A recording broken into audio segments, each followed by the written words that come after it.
Hey everyone, this is Sean Butner, certified high performance coach, and this is the weekly blog that I'm doing here on YouTube Live. So you might hear disturbances, just bear with me. I'm still trying to figure this out. There might be technical difficulties. I am but a man trying to use technology. So because people are potentially watching, it's going to screw up. Anyways, today's video is something that I get asked a lot as a coach and something I'm actually thinking through in my life right now. And that's the question, when do I quit a project, a job, a career? When do I make that transition?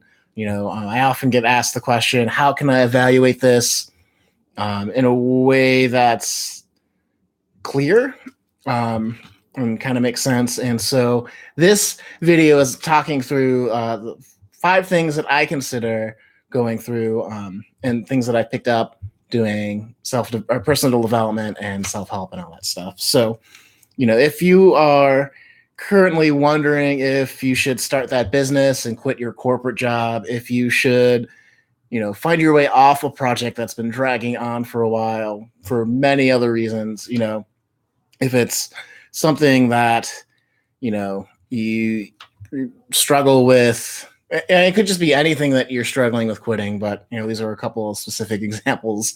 This will hopefully help. So I know for me, there's been a huge project that I've been working on, an ongoing project, and I'm starting to question whether I should, persist through it and, survive, or if it might actually be in my best interest to say, okay, let's take some learnings from this and move on. So it's not eating up a lot of headspace, a lot of extra time I could be spending with, the projects that do matter to me, to, spending time with family and friends and all that stuff. So with that said, maybe, there's a situation where you're like, man, I should really think through, making a big change. And this is how I would walk through one of my coaching clients, or myself for that matter. And the first thing to think about when evaluating whether you should, quit a project, career, or anything, you can give yourself a scale of 1 to 10 too to help you with this. But on a scale of 1 to 10, how much is this building your future skills or future life? And what do I mean by that? So if you are a doctor and you want to be a lawyer, practicing medicine dedicates a lot of time and knowledge and stuff. You're not going to have a lot of time to study law in this crazy example. I'm sure there's somebody that has done that that's out there, and, kudos to you, you doctor, lawyer, you. But the point is, if you want to transform your career, something drastically like medicine to law, you're like, okay, I have to give up my medical practice in order to study for the bar and to really dedicate and be excellent as a lawyer in that particular case, then, are you building up skills that in medicine that will help you in that future career in law? So maybe you are, maybe you're not, and that's something you would have to figure out. But in this case, maybe, bedside manner, if you're really good at that, that's helping you relate with people. So when you're interviewing them in the court, maybe you can transfer that. So you work on that in your current place until you're ready to jump. The thing to look out for here is things that are universal skills generally are good, or things that are specific skills in the career you're moving to.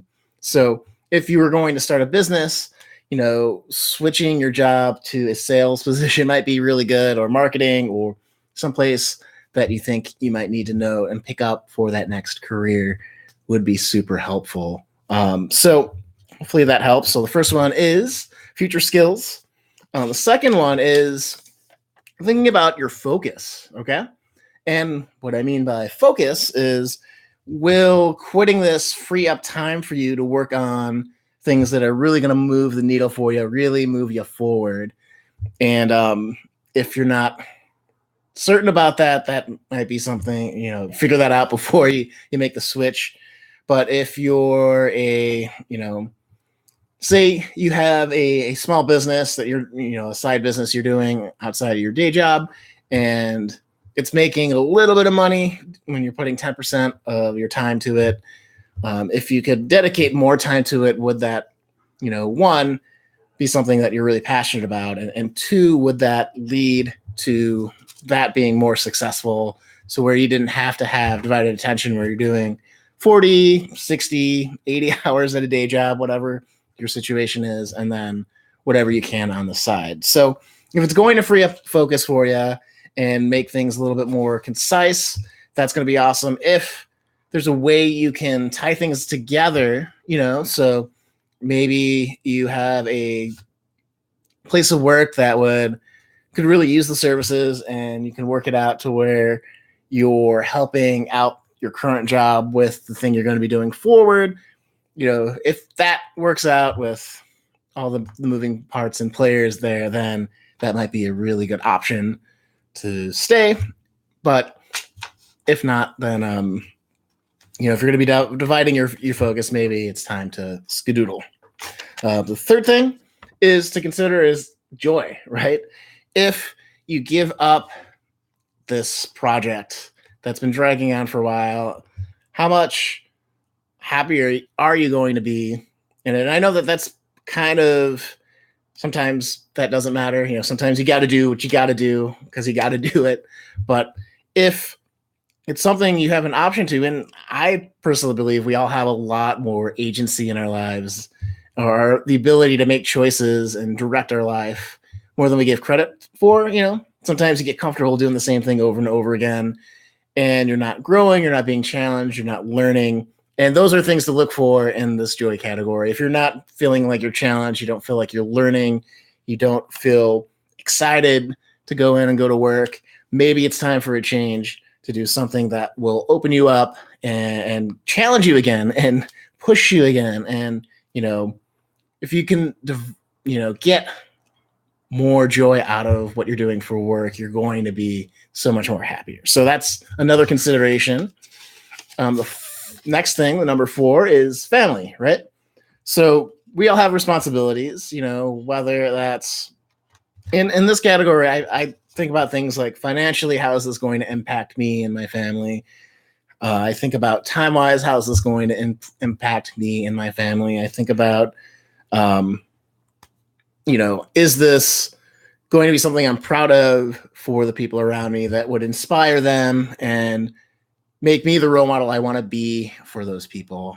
And if that's yes, yes, yes, then that's a good indication that you should go. Or if staying in your current position means you're not going to have that financial windfall, that are the financial resources you need to support your family, if you're not someone you think that they would admire because you hate your job and you're so miserable and you're grumpy and you yell at them and you kick the dog because you're really mean because you're not living up to your best self, then that's something to consider. Don't kick the dog, folks. That's not the point. But so that's the 4th category I would talk through with one of my clients. And the 5th one I call the B plan. And that is plan B. What are you going to do if you make the transition and you fall on your face? So in 2012, I left my corporate job to start a business, moved halfway across the country from Arkansas to California because my good buddy Dave had an extra room. He's like, hey, you should stay here for free. And I'm like, dude, I'm totally on the way. And so I was working on the startup, trying to help people figure out their personal finance in regards to student loans, because that was something I had dealt with. I had $80,000 of student loans, and it took me 7.5 years to pay that off. Because I was obsessive about it. And initially it was like, I had to choose between should I buy food? Should I fill up my car with gas? Should I pay my rent or, pay my student loans? So I was playing that weird, shell game. Like, where does the money go? What should I do? And, when I decided to leave my corporate gig, I had most of that figured out.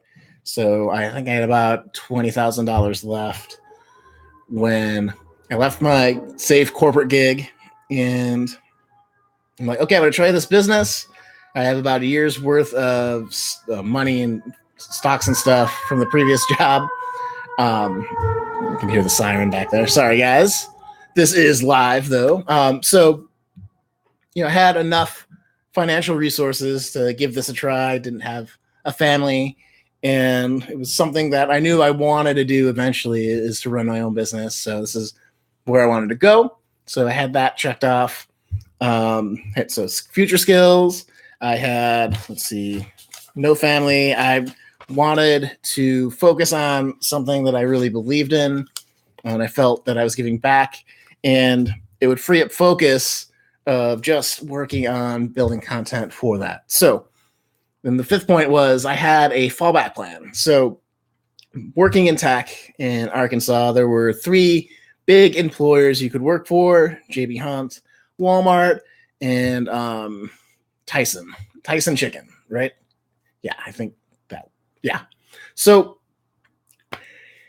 that was pretty much the climate there. But in the San Francisco Bay Area, or in the East Bay where I was going to be living, you had access to all the big tech firms.